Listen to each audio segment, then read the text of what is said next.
ಹಾಸನ ಮಹಾನಗರ ಪಾಲಿಕೆ ಕಚೇರಿಯಲ್ಲಿ ಸಿಸಿಟಿವಿ ಕ್ಯಾಮೆರಾಗಳನ್ನು ತೆಗೆದುಹಾಕುವಂತೆ ಮ್ಯಾನೇಜರ್ ಪ್ರಕಾಶ್ ಅವರು ಸೂಚಿಸಿದ ಘಟನೆ ತೀವ್ರ ಚರ್ಚೆಗೆ ಗ್ರಾಸವಾಗಿದೆ.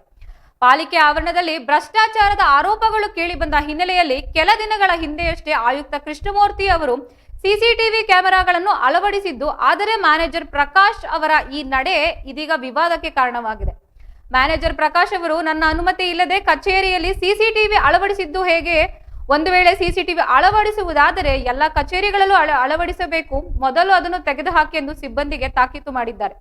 ಅವರ ಸೂಚನೆ ಮೇರೆಗೆ ಸಿಬ್ಬಂದಿ ಸಿಸಿಟಿವಿ ಕ್ಯಾಮೆರಾಗಳನ್ನು ಕಿತ್ತು ಹಾಕಿದ್ದು. ಈ ಕುರಿತು ಪ್ರತಿಕ್ರಿಯಿಸಿದ ಮಹಾನಗರ ಪಾಲಿಕೆ ಆಯುಕ್ತ ಕೃಷ್ಣಮೂರ್ತಿ ಅವರು, ಭ್ರಷ್ಟಾಚಾರದ ದೂರುಗಳು ಬಂದ ಹಿನ್ನೆಲೆಯಲ್ಲಿ ಸಿಸಿಟಿವಿ ಅಳವಡಿಸಲಾಗಿತ್ತು, ಆದರೆ ಕೆಲವು ನಿರ್ದಿಷ್ಟ ಕಚೇರಿಗಳಿಗೆ ಮಾತ್ರ ಸಿಸಿಟಿವಿ ಅಳವಡಿಸಿರುವುದು ಸರಿಯಲ್ಲ ಎಂದು ಪ್ರಕಾಶ್ ಅವರ ನಡೆಯನ್ನು ಟೀಕಿಸಿದ್ದಾರೆ.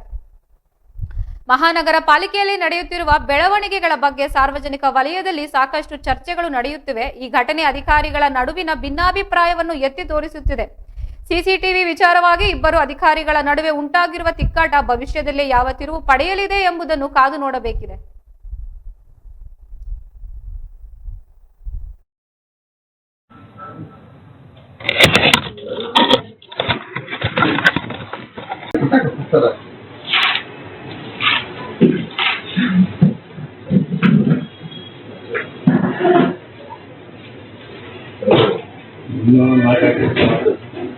ಇನ್ನೂ ನಾಲ್ಕು ಹಾಕಿರೋ ಬೇಕಾದ್ರೆ ಕಡೆ ಬೇಕಾದ್ರು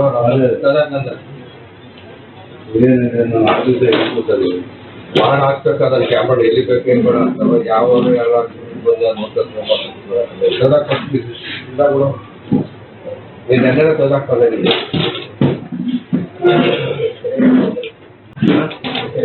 ಮುರಿದಾಕು ಅಂತ ಹೇಳಿದ್ದು.